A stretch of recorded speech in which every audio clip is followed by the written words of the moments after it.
Hello, everybody. Welcome in to the Basketball Bulletin. My name's Trevor Lane, joined by Donnie Freeman, and the NBA playoffs. Oh, boy, they're off to a great start. Well, for most series, anyway, they're off to a great start. There's a few duds, but we've had some really fantastic playoff basketball. Thought we'd jump on here live and chat with all of you about it. So if you got questions, you got comments, put them in the chat, and we'll get to them. Donnie, how you doing? You enjoying the playoffs? Oh yeah, there's some really good series going on. Like I think the Clipper Nuggets one's really good. The Warriors one is pretty interesting too. And Indiana, I'm not so sure about that one. Kind of feel like they're going to run away with that series, but Dame is returning, so could be interesting. Yeah, the return of Damian Lillard obviously is huge for the Bucks, and we'll see if that gets them back in the series. You know, I thought in terms of lifeless teams, of course, there's the Memphis Grizzlies. They lost by roughly 5 billion points to the Thunder. But aside from that, I thought the Bucks and our Lakers were the two teams that looked the most lifeless to start these playoffs, which was certainly disappointing. Maybe the return of Dame and the desperation the Lakers need to have might bring them a little bit more energy. Fresh Joe saying that LeBron's mind the game. He was talking about taking game one lightly and playing accordingly after. Do you buy that whole, like, oh, it was just a feel-out game for LeBron for game one? I mean, I wouldn't if he just said it randomly right now, but he said that for a large portion of his career, right? Like he's always kind of been saying that. So I don't doubt that. You know, he's got, I think I saw a tweet that said he's got a 12-11 record after losing game ones, which is the most wins in the playoffs, you know, in terms of winning the series afterwards. He's won that series after losing game one 12 times, which is the most wins ever. So, but some of that's just LeBron's been there so many times. The loss number is probably up there as one of the highest numbers ever too, but he typically ramps it up. He doesn't lose game twos after losing game one very often. Well, also, Luka, I think, has a losing record in game ones also. Does he? Like just the fact that these guys kind of come out and just, you know, that first game is a feel-out game. So their powers combined equals game one dud, essentially. I've got a cross-reference to Luka one, but I'm pretty sure I saw that as well. And then they would need to bounce back in a big way. If we take a peek at the bracket here, and obviously we'll talk about all these different series, and of course we'll talk a bit about the Lakers and the big game tonight with the Wolves, the Pacers, and the Bucks as well. We'll get into all of these, but when we look at the bracket, what's the biggest surprise that we've seen so far? To be honest, I don't know that there are any surprises. Like, I'm not really surprised by mostly anything that we're seeing here.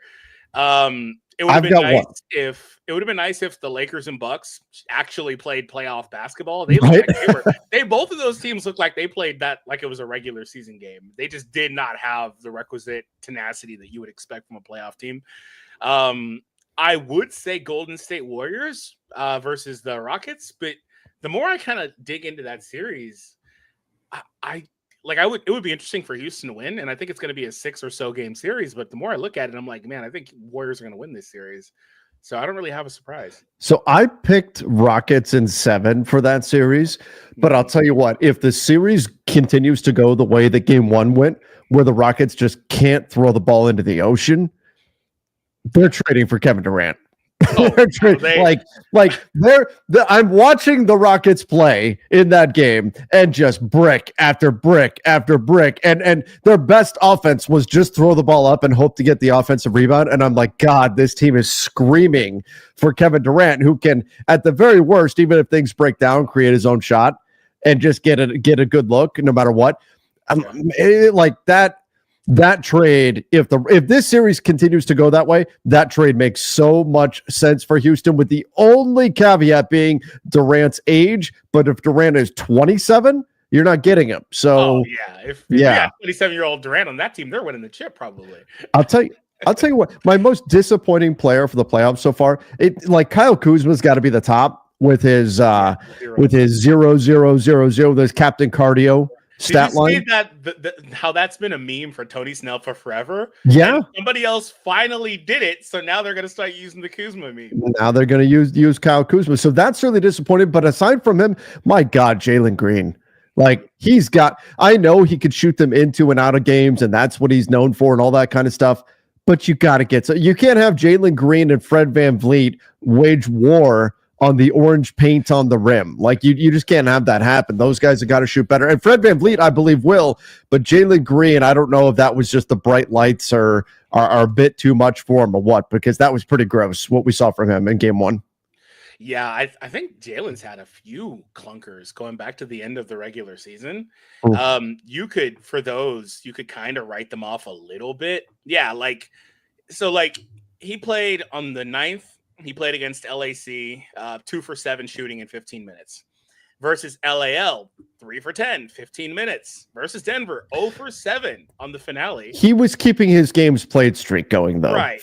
For those games. He was you could kind of write those off. The minutes were low, all that stuff, but they were still clunkers. And then he opens the playoffs with a 3 for 15 shooting performance. Something's going on there. And I'm curious if they're going to be able to really turn to him because, like you said, he can be very volatile. He can shoot you in and out of games. I do wonder about that. But the reason why this series, I think does favor Golden State is because there's different layers to this. Like there's the experience factor. Sure. The Rockets don't have a lot of that. They've got some of it, and they've got a champion there in VanVleet. But they don't have a lot of it. It's certainly enough to match, I think, Jimmy, Dre, Steph, and all that. The shot making, the star power also leans Golden State's way. And then Golden State, you talked about Kevin Durant. The Rockets need somebody that they could just give the ball to and say, hey, go get us a bucket right now. Because that's a lot of what playoff basketball is. They don't really have that. And certainly not consistently, especially if Jalen Green's not going. And, Sengun was fine. He was pretty good. Like the Warriors opened that game unable to guard him at all. But the Warriors have a couple guys you can just say, go get us to the free throw line or get us a bucket, right? Yeah. And if Curry's going to light Amen Thompson and those other guys on fire, then you're just going to lose that game. And that's kind of what happened. And the thing is, too, is Houston's not a good offense. They try to make the game. They try to make the game physical and defensive and all that stuff.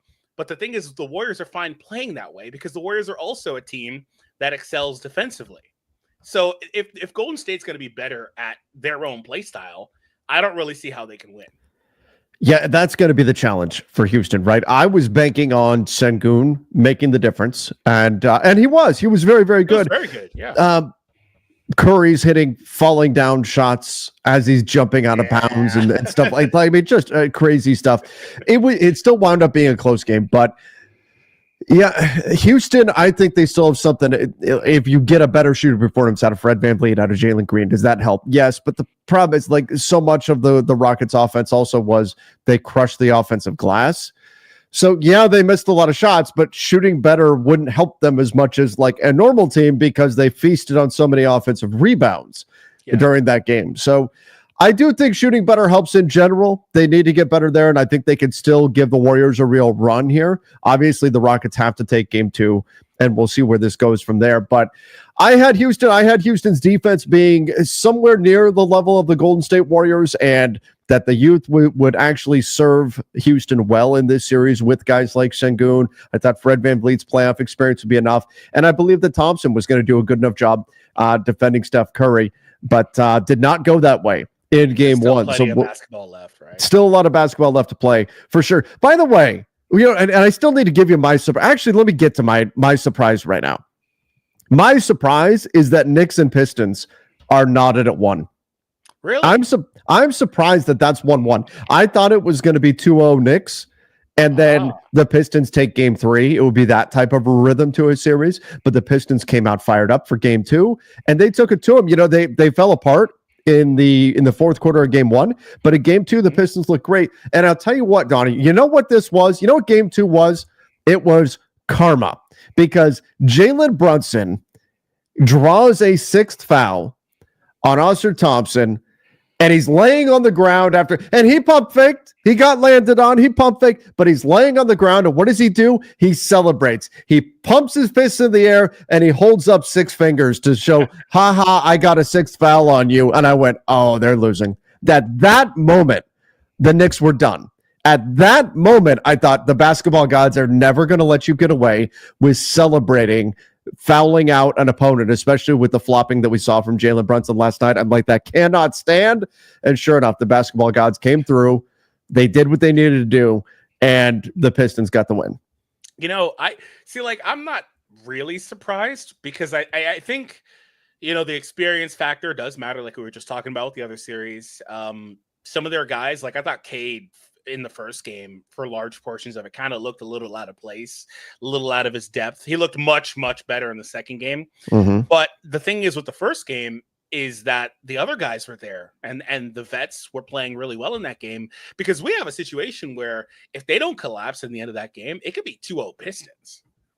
Like, sure, that's also possible. But that was a bad collapse. Yeah, it was, and I believe Campaign got hot too, like that. So like that was the perfect like storm of bad things. But I'm not really surprised, because I think that the Pistons match up really good in this matchup. And if the vets are going, if Beasley's hitting shots and Harris looks good, then I think they'll be all right. But this is another series where I expect the depth to prevail ultimately, or excuse me, the experience to prevail. I do too. I just got to say, the Pistons are fun. It's a fun team. And I was all in on the Knicks last year because I love the way they crushed the offensive glass, which is what the Rockets do now this year. But the Pistons they're a lot of fun to watch. Even you can see the makings of something special there. They're a few pieces away, of course. They're not going to make a deep run or anything, but they can give the Knicks a real fight. Yeah. And I thought we saw that last night. As Steven Torres said, the Knicks blew a perfect comeback attempt. Yeah, it was. They did the Lakers, the fake comeback from the Knicks last night. And the Pistons were able to keep them at just barely at arm's length and get the win. Yeah, absolutely. I expect the Knicks to win for sure. Let's see here. Cat played like trash. Yeah, how about Karl Anthony Towns? 0 shots in the fourth quarter.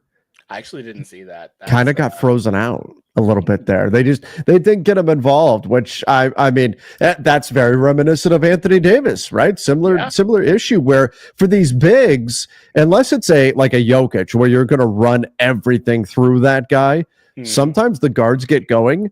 And the bigs don't bring the ball up. So unless the guards make a point to go find them, they can go long stretches without getting a touch. And that's exactly what happened with Cat. Yeah, absolutely. These guys can absolutely get frozen out of games. And we saw it so many times with AD, especially when he was with the Lakers, where they would just be like, dude, get him the ball. Like, you got to pass him the ball. But I think also some of that's on the big too. You've got to be demonstrative. You've got to demand the basketball. Like, you've got to go out there, make yourself a target and say, give me the damn ball.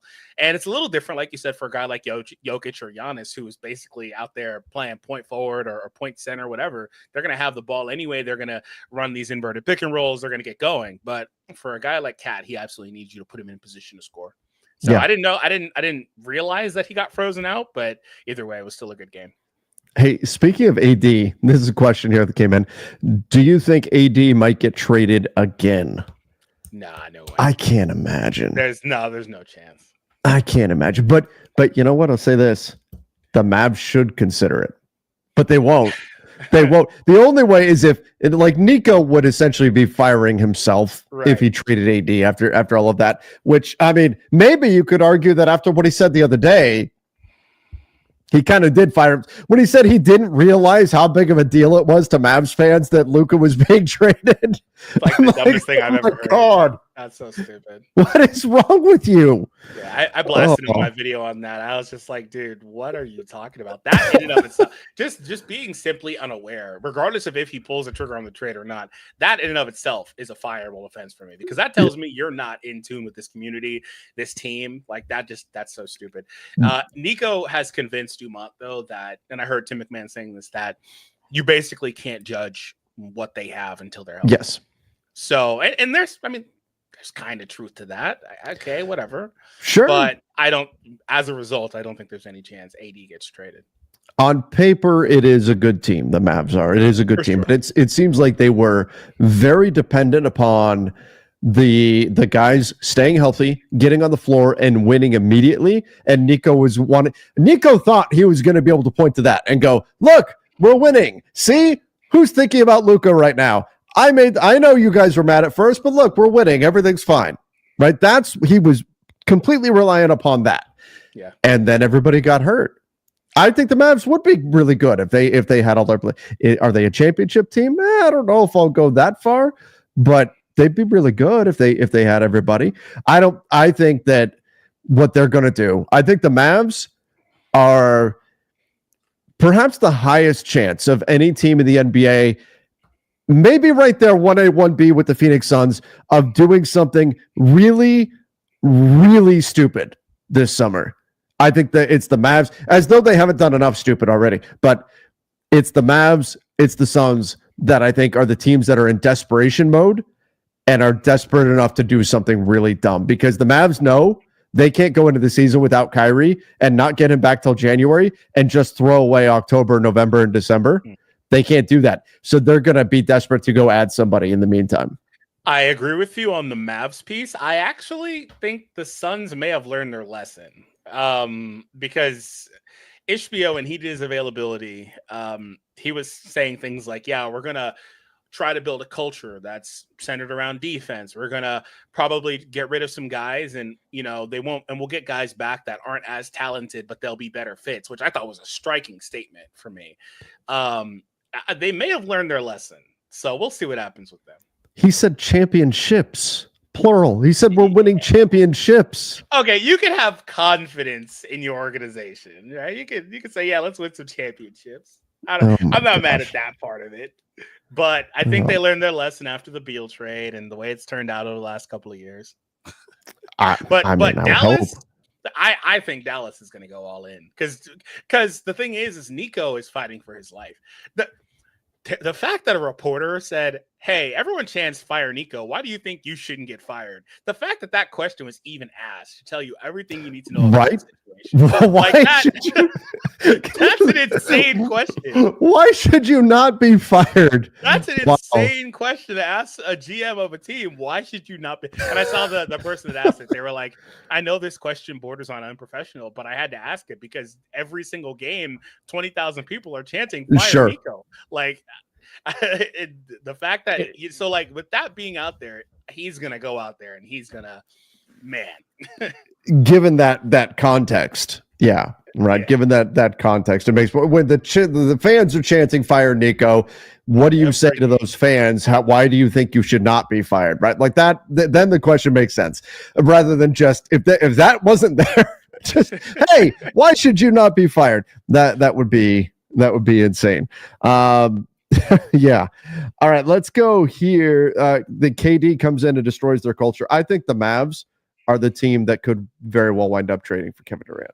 Yeah, I think he's the one that's really out there and makes a lot of sense, especially if he's able to use his leverage and make that deal come out in a way where they are able to keep AD and KD there, or excuse me, AD and Kyrie there. Mm-hmm. I think that makes a lot of sense. All right, let's go. Let's talk a little bit about tonight's, the game you and I are going to be primarily focused on. Lakers and Wolves. I mean, we've seen in recent history, Lakers do this, go down 0-1 in a series. We've seen that happen, but they sure got their butts kicked in game one by a Minnesota team that just flat out looked like they wanted it more. It sucks to say it, but like before all of, JJ Redick's adjustments and things like that, before any of that stuff matters, they have to play like they want to win a game. Like it's not a random Wednesday in January. That's number one from the Lakers. If they don't do that, none of the adjustments and stuff are going to matter, in my opinion.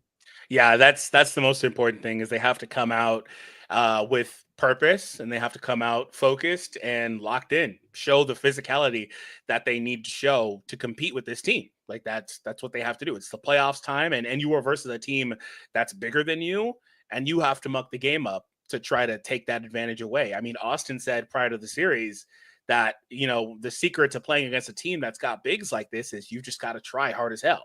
They didn't do that in game one. They absolutely did not. So I think that's the first thing that really stood out is, like I said earlier, they played it like it was just a regular game in the season. They clearly didn't look like it was a playoff game. So I think that's the most important thing for sure. But I thought that JJ was interesting because he said they were a little bit shocked or confused by the way that Minnesota chose to guard, because historically they blitz Luka, right? Sure. And they did not do that. They sat home on the shooters and took the approach of, hey, Luka's going to get his, but nobody else will. Yep. And that's a really interesting concept, because that's something that a lot of times people say with, like, when you're defending like Jokic, do you sell out for his teammates or just let Jokic get his? And so that's what they did for Luka in this game. That's why Luka had, 5 turnovers and 1 assist. At 37 points. And he had 37 points, but 37 points isn't going to beat you. Where you lose against these guys is you lose these guys because they're getting 30 points and they're getting 10 assists. Like that's where you lose against these guys like a Luka and especially like a prime LeBron. That's where you were going to lose, right? And so I think they were confused by that, and they're going to have to find a way to play through that, because if they're going to defend us that way, I think we also need to do the same thing on the other side, because they guarded Ant the way that they expected. Like it was the roles were reversed, basically. Yeah. they overhelped a bunch into the paint. We saw that pretty consistently. So that obviously has to change.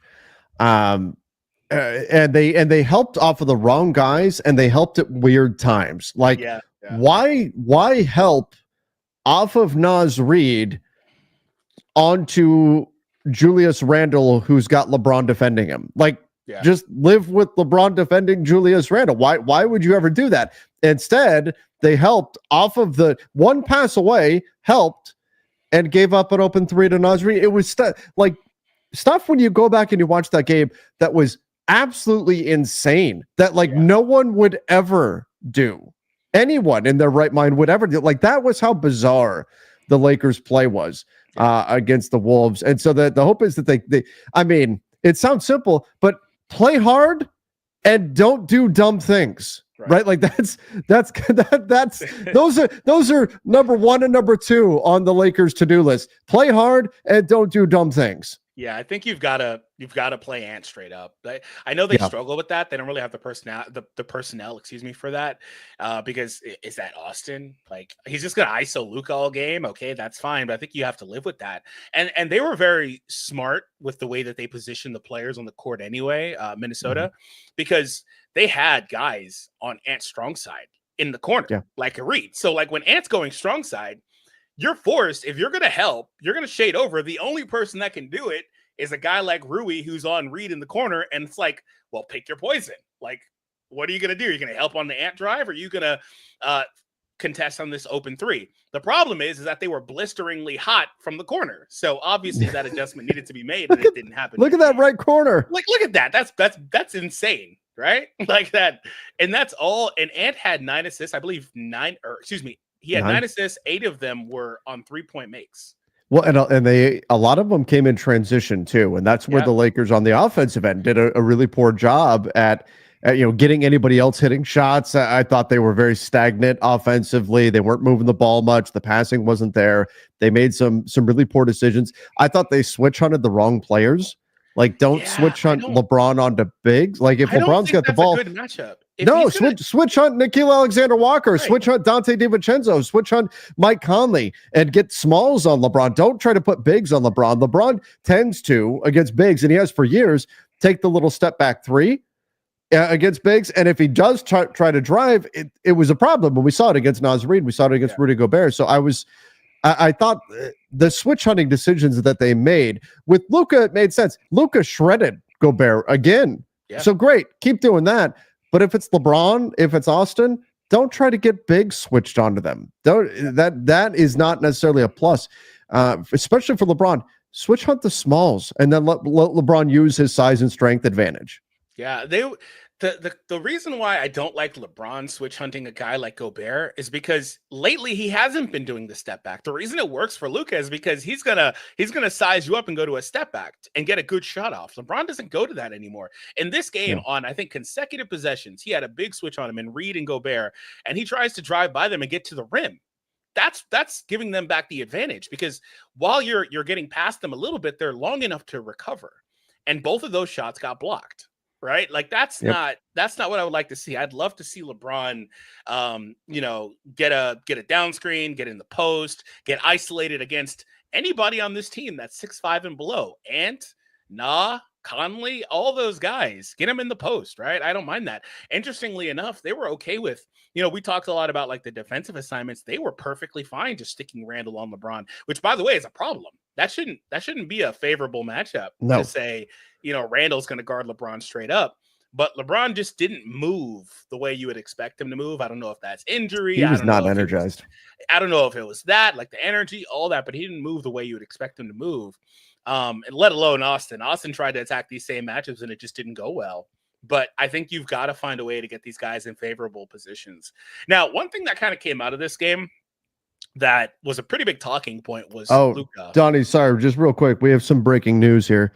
Jason Tatum is now doubtful to play game 2 for the Celtics. Okay, we're still going to win. Oh, yeah, I think Celtics are still going to win, but obviously that's a big deal. Something to keep an eye on moving forward for Boston due to a wrist injury. Huh. Okay. Well, hopefully he's all right, but yeah, they'll still win and all that, but just something to consider. Yeah, for sure. I was saying something big that came out of this, and I wanted to see where you're at because we haven't talked lately. Was the Luka piece, and there was a lot of like back and forth. Luka ball hog, all this stuff. Other guys can't catch a rhythm. That was a really big talking point in this game. Where do you stand with that all? Because I can see both sides of it, but I obviously don't think a guy that averages 9-10 assists is a ball hog or anything like that, right? All right. So here's where I'm at. And by the way, a bunch of people in our chat have talked about the crowd energy being dead. I think part of it was ticket prices are very high for like the diehard fans. Now, people who were there who said there were a decent amount of diehards that were there, but I also think the Lakers didn't give fans a lot to cheer about. So that was part of it too. But as far as the Luka thing goes, so Luka right now is leading the NBA in the playoffs in first quarter points scored. He's got 16. Not a surprise. He was number 3 in the NBA in first quarter points over the course of the season. He tends to get hot early and he goes on these big runs, and it's what he does. I do wonder if there's an element to it where him getting hot early causes other guys to let down a little bit or feel like they don't just feel like, well, Luka's going to continue. Even though we've seen it, we know when Luka's hot in the first quarter, he's not going to be that hot all game. He had 16 in the first quarter. He's not going to score 16 every quarter all game long. Still finished with 37, but obviously his scoring did taper off, and it tends to do that. But it's almost like guys see that and they go, oh, okay, Luka's going to take us along for this ride. We're good. And they kind of let down. And Dorian Finney-Smith talked about the energy and needing to see the ball go in the basket and getting into a rhythm and all that. I wonder if there needs to be more of a concerted effort to get other guys going early. Not saying Luka shouldn't get going, but maybe get 9 points out of Luka in the first quarter and not 16, not having him take quite that many looks. Instead, try to get opportunities for some other players and just try to get some more movement off ball and more stagnation. Now, that said, I don't necessarily think Luka was I can't call Luka a ball hog in a game where he passed the ball the same number of times as he would in a regular season game. LeBron and Austin actually passed less than they did in regular season games. If you dig into those stats. And then Luka was 12 of 22 shooting and 5 of 10 from 3. I mean, if we really want to look at it this way, if Luka took every single one of the Lakers shots at those percentages, they win the game, right? So he was incredibly efficient, but I do think there's something to getting other guys into a rhythm and going early. And I think and not just the offensive end, I think there is a benefit on the defensive end as well. Because you need guys feeling in rhythm and feeling part of the game and connected. And that, I think that's going to be key. Yeah, I think that's the biggest reason why LeBron takes the approach he does, because he's mostly always done that, where it's like for the first 2.5, 3 quarters, I'm going to make sure everyone else kind of gets eating because you need them to be involved in the game and paying attention. And I agree with everything you said. When you have, and it happened in this game, when Luka gets off to the hot start and no one else is hitting anything also, when you open the second quarter with a group of guys that have not caught a rhythm, that could be problematic. And it was in this game because Austin and LeBron hadn't seen the ball go through, I don't think at all at that point. And LeBron had a pretty good scoring second quarter ultimately. Austin had a good third quarter, I believe is how it broke down. But you lost that huge lead, right there in those couple of minutes where Luka's not in the game because he played the entire first quarter. So I do wonder if there should be a better balance in the first. But again, it's hard to be critical of him when he's 12 of 22 and he's scoring. I can't really talk much about that. I do wonder if maybe, like you said, 9 instead of 16, letting some other people get going a little bit differently would be better off. Now, some of that's also because, again, like I mentioned earlier, they stayed home. They didn't let these guys get shots off, but that's where your organization needs to come in. It can't be ISO last second. Okay, let me make this kick to the corner to this open guy. No, you got to run some sets, get these guys involved. Move them. They can't just sit in the corner because that's extremely easy to defend. Yeah. They need to get more off ball stuff going. They need to get more pin down screens, get guys popping up, things like that, and create looks for players. They've got to be better there because the reality is that you can't have, in terms of the Lakers' big three, LeBron, Luka, Austin, you can't have one of those three having a good game and the other two not. At minimum, you need two good games. At minimum, realistically, you probably need three to beat the best teams. Lake Show 1996 said we need a Vando's Vault game tonight guarding Ant. Is that are the Lakers so desperate for defense that they say, you know what, we're not going to worry about being able to play 5 out, and Jared Vanderbilt's going to have to play like 20 minutes?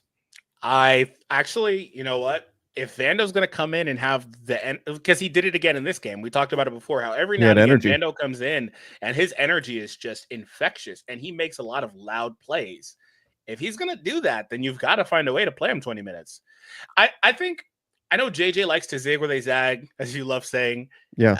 But I think maybe he's going a little too small. Like, I don't think you can play Hayes 8 minutes. I think you've got to use some of that size if you've got it also. And that's also Vando too. Do you buy Jaden McDaniels saying that he knows he can get easier looks when Jackson Hayes isn't on the floor? He said he's the second tallest person. He's the tallest person out there when the centers aren't out there. When Hayes isn't out there. Was he being truthful, or was he trying to troll the Lakers into playing Jackson Hayes more minutes? I mean, it could be a little bit of both, right? It could be a little bit of both. I don't know. I'd have to look at the numbers really, but I mean, it could be a little bit of both. Depends on how Jackson is used, I guess. I would like to see. He didn't have any difficulty scoring in this game without Jackson, so no. Well, and that's just it. I've got a lot of people telling me, "Oh, Dalton Connect needs to play." I don't think offense is the problem. Now, scoring wise was obviously a problem in this game. They didn't shoot a high enough percentage, but I don't think that creating offense is necessarily the problem for the Lakers. You've got enough offensive firepower. That's what I'm saying with LeBron, with Luka, with Austin, with Rui. I think you have enough offensive firepower in order to win. Now, whether or not you're executing at the level you need to is another story. But I don't think adding Dalton Connect to Luka, Austin, LeBron, and then throw Dalton Connect out there suddenly takes your offense to another level in a way that, say, Rui Hachimura doesn't, or something like that. So I don't see him as because he's going to give up so much defensively. By the way, I thought Rui he struggled defensively. In game one as well. Physicality in game one. No, he was getting out hustled. He was getting pushed around. But Connect would get, torn to shreds. Like he would get, to use a pun, I guess, he would get mauled defensively. They would go right. Like if they're targeting Austin Reeves, if they're targeting Rui, they were targeting Luka. They would. The second he stepped on the floor, he would immediately, whoever he was defending, would immediately get the ball and they would go at him.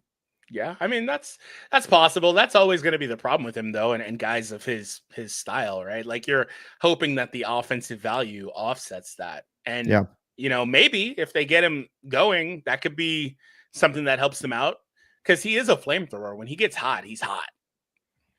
This is one thing. Felt bad for Austin Reeves against Randall. So the question is, should the Lakers switch or not? Because when they didn't switch, the Wolves were getting drives to the rim when they didn't switch. Then when they did switch, the Wolves just said, okay, cool. You're going to switch this now. And we're going to live with you switching it. And that means that Austin Reeves is going to wind up defending Randall, or Austin Reeves is going to wind up defending Naz Reid.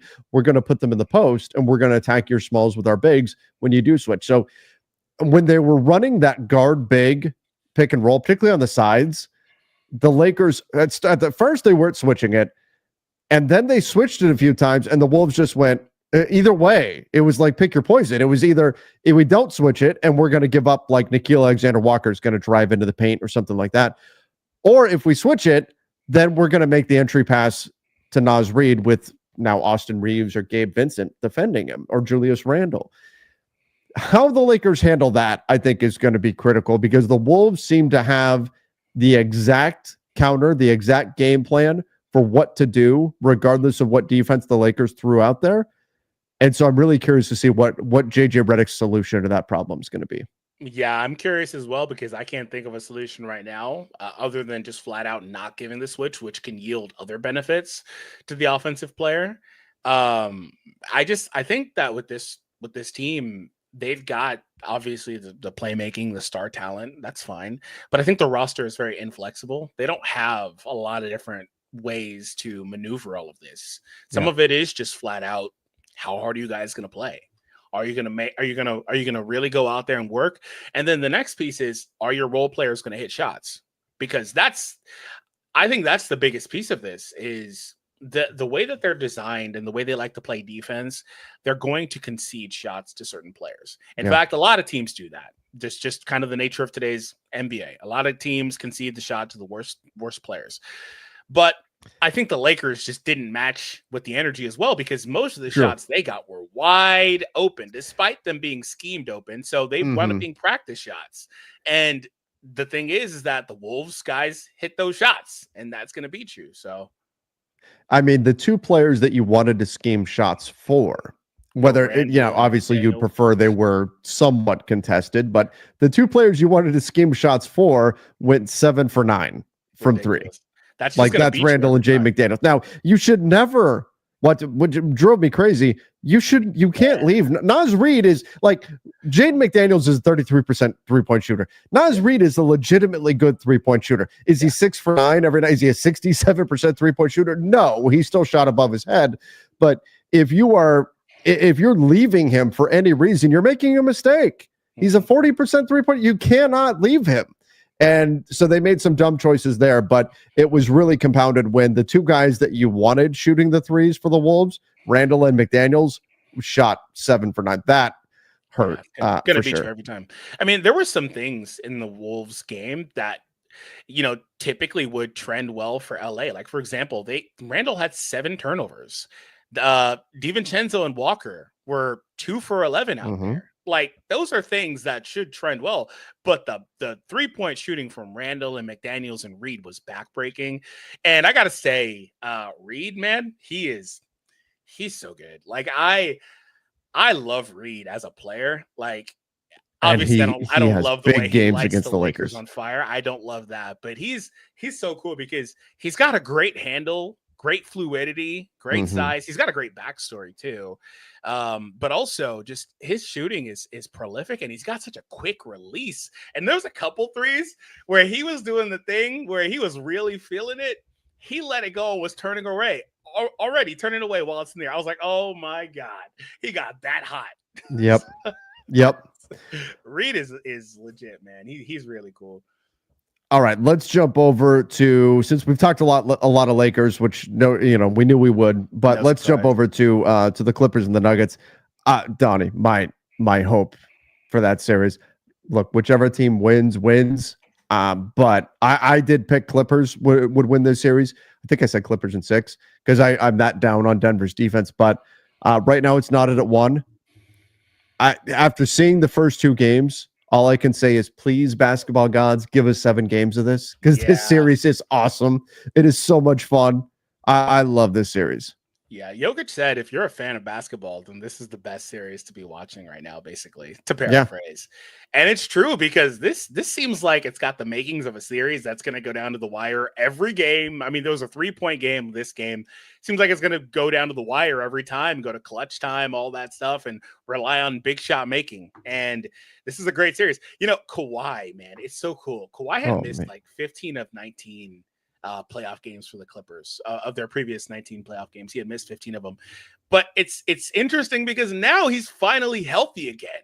And Kawhi's crazy because I think because he spent so much time injured, people forget how good he actually is. I mean, people didn't know if he could be that again. Right. You don't know if he's able to get to that level again, but putting up a 40-point game, and on fire as he was, getting to his spots, his midi is still automatic. He's fully Kawhi right now, and it's crazy, man.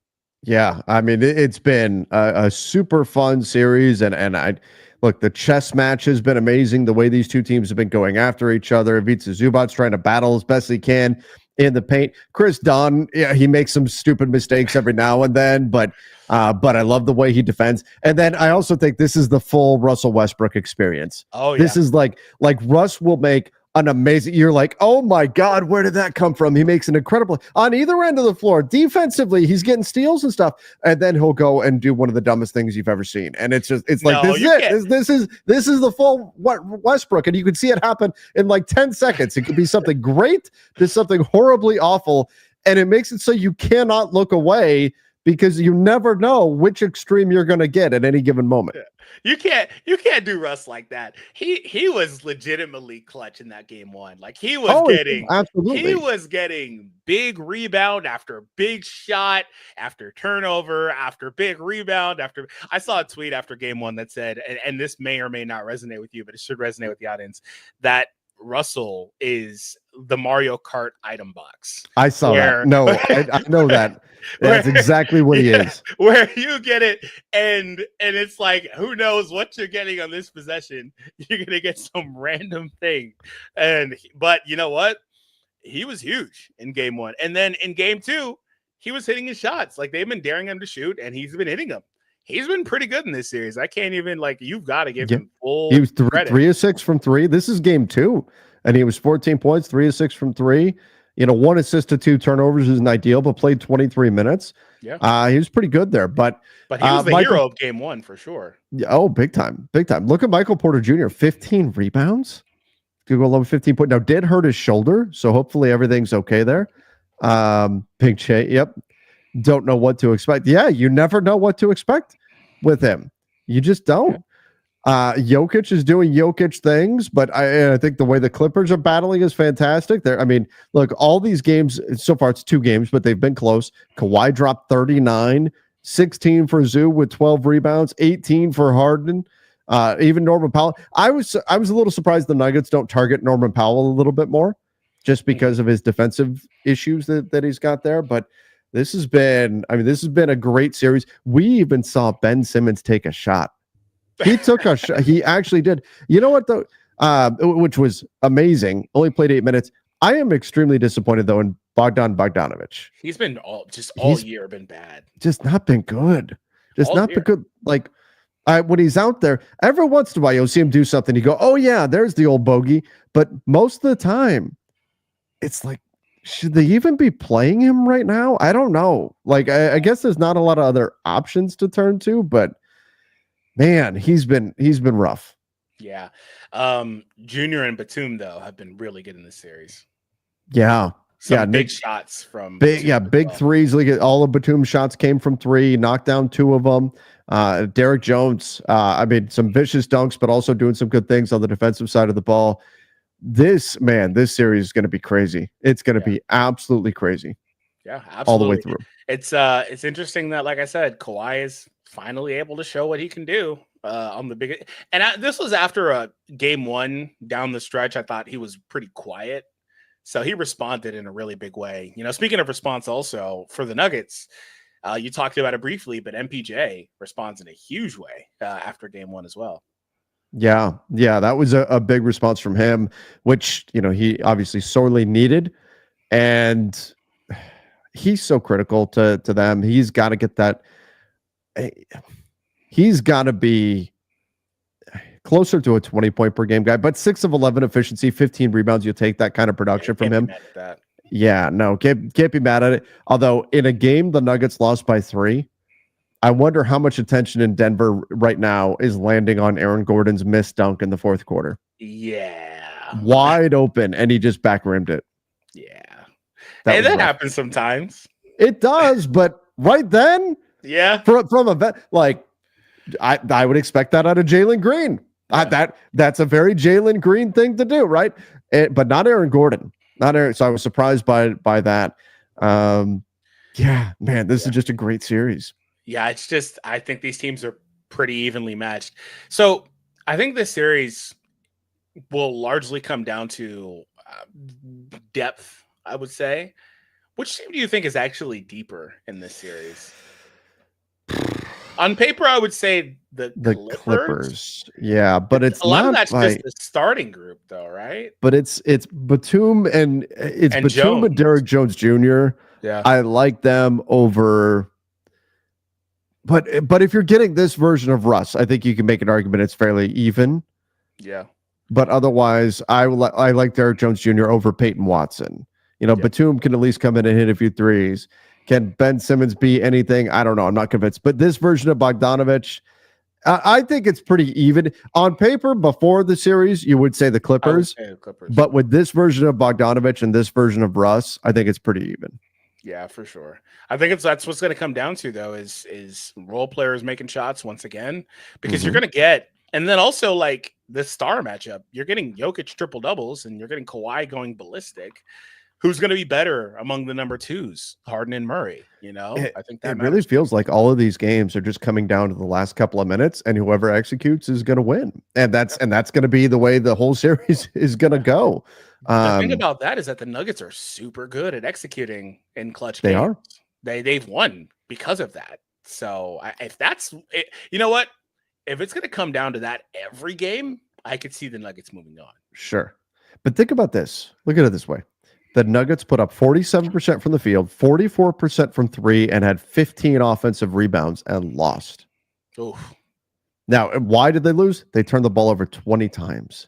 7 turnovers. That's where the Clippers defense made it. Look, that's where we talk about defensively, these teams are on different levels, right? Now, the Nuggets are the best offense. The Nuggets are fantastic. I thought their fast break was particularly great for the Nuggets, especially in the first half. And they are one of the best fast breaking teams in basketball. But 20 turnovers, and then this Clippers team only had 11. That's going to make up for that offensive rebounding. In fact, you look 85 shot attempts for the Clippers, 79 for the Nuggets. The Clippers shot 38% from three, 48% from the field, 7 offensive boards, but they didn't turn the ball over nearly as much.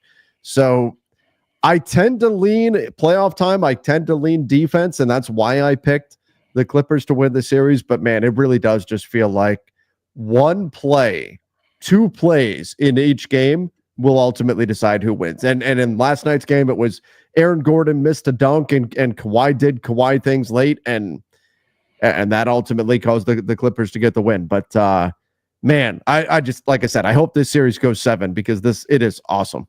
Yeah, for sure. I agree with you. This is going to be at least a 6-game series, and I honestly, it could go either way. Like I said, I could see the Nuggets winning if it's based on the clutch basketball, but the Clippers, I think, if they can keep up doing what they're doing, and if Kawhi is going to play like that and stay healthy, and stay healthy, man, it's going to be a hell of a series. Yeah, please stay healthy for a change, because every year that seems to be what trips up the Clippers. Even if they don't have Kawhi to begin a series, or they lose him mid-series, and then that's the end for them. Any pick on Milwaukee, Indiana? I don't know. I think the Bucks bounce back tonight and get it. If they don't, the series ends pretty quickly, I think. But I think the Bucks bounce back tonight. But I think Indiana wins the series. I think I'm going Pacers in 6. Yeah, I think that's pretty safe. Yeah. And I did the Dame video that he was returning. I did some deep dive into the Bucks numbers, and I thought it was interesting how a lot of the lineups with Dame, especially if Giannis was not on the court, were largely not performing well. They were only 6 games above 500 in games Dame's played this year. So I'm curious about that, but I would like to think that they're going to spend a lot of the time on the court together in today's game, and Dame will be a nice infusion. And I think they'll come back with the requisite physicality and effort needed for a playoff game. They have same as the Lakers. If they don't, they're going home. So I would expect the Bucks to win this game based on those things. Yeah, I would too. And I do think the Rockets will bounce back and get game 2 against the Warriors. I think that's going to be a close series all the way through. Again, I picked the Rockets initially. I will admit game 1 caused me to waver a little bit because I had hoped the Rockets wouldn't be quite that bad offensively, but that was really gross. There's some great series going on right now across the NBA. And this is, again, so far, I think it's been a pretty good playoffs. Obviously, a rough start to the playoffs for our Lakers specifically, but otherwise, been a pretty good playoffs. The Grizz against OKC. I mean, those are OKC, Boston, Cleveland. Those series are. I'm not even paying attention to those series. They're dead on arrival. They're not going to be interesting at all. It doesn't help that Memphis went down by 55, right? God, that was insane. And Ja said, "What? We're not going to lose by 60 or whatever." It's ridiculous. That was insane. I mean, when watching that score and just thinking, oh, the poor Grizzlies, like they're just getting pummeled by the Thunder. I'll tell you what, Memphis has to make some decisions this summer, assuming I said they would get swept by OKC. I still, obviously, I've not changed that opinion, but I think they're at a point where Des Bane, Jaren Jackson Jr., John Morant, I think we can say they are a good but not great big three. I don't think you can have three players paid the way they're either getting paid or going to be paid that are all three just good and not great. And so I think they've got to make some tough decisions in Memphis and break that up this summer. That's possible. I also think that they've been done a little bit of a disservice with the roster around them. I would love for those three to get some big athletic veteran wings around them. Like, I just think the roster has been constructed poorly. Ideally, well, they tried to, and they gave up draft capital to get Marcus Smart, thinking he was going to be that veteran that was going to do it. And now then they gave up draft capital to get rid of him. Yeah, but wings specifically. So I'm thinking guys like the Pistons got, like Tobias Harris or Tim Hardaway, just some guys like that, or ideally some that are better in defense than Tim, but like 3-and-D big wings, or even some vets for the back of the roster, just to help this team learn what it means to be a good team, to be a playoff team. So like Dorian Finney-Smith. Oh yeah, but DFS, they wanted him. They thought they were going to get him, and then the Lakers swooped in. That's right. But that's more the direction I think they should be going. But when I say back of the bench guys, I mean like some Jeff Green types or guys you could just have in the locker room. 57-year-old Jeff Green. Yeah, but I think they would do good for getting more. Let's say they could get like a couple Derek Joneses, a couple DFSs. I think this team could be really good. But that's asking for a lot. That's hard to get. The problem is every team is saying that. Every team says, even teams that are stocked with wings are like, well, we could use a few more wings, right? Like every team wants more wings. So that's the challenge, is finding those guys. But Jalen Wells obviously was a nice addition. I mean, they've got Gigi Jackson. They've got, who's not. But I want veterans. You want veterans. You want guys who've been there, who have done that. Exactly. Yeah. I think simply put, I think John needs the leadership. I don't think that team has leadership enough to get to where they want to go. So Kevin Durant. I'm not sure that's the direction I have no problems with KD. I just don't think any team should be wanting to pay KD $60 million, So, but hey, Jimmy Butler got it, and Jimmy, it's working out. So KD's damn it, you know what, Donnie? That's it right there. That's where the Grizzlies just needed to say, screw it, we're trading for Jimmy anyway. Yeah. He's exactly what you're talking about. Yeah, he's exactly what you're talking about. That would have been a great fit. Jimmy would have been the perfect fit, and they wouldn't be the 8th seed, I think, if they had Jimmy. No, they would not be the 8th seed, and they would be pretty competitive. They'd be dangerous. They would be dangerous. All right, everybody. Well, we wanted to jump on here and talk playoffs for a little bit. If you haven't subscribed yet to the Basketball Bulletin, hit that subscribe button. We're keeping everybody up to date on all things NBA throughout the season, the off season as well. But we do appreciate all of you who have been along for the ride. This channel has taken off and grown in ways that we never anticipated. So we're so thrilled with how many people have come along and been hanging out with us as we go through the NBA. And we've got, a lot more coming, obviously, and some big stuff planned too. So make sure you do hit that subscribe button and turn on those notifications as well. Again, thank you very much, everybody. I'll be live tonight for the Lakers Wolves over at Lakers Nation. So if you guys want to come hang out there for that, that's going to be a big one coming up at 7:00 Pacific time. So thank you again, everybody. Hit that subscribe button. See ya and stay safe.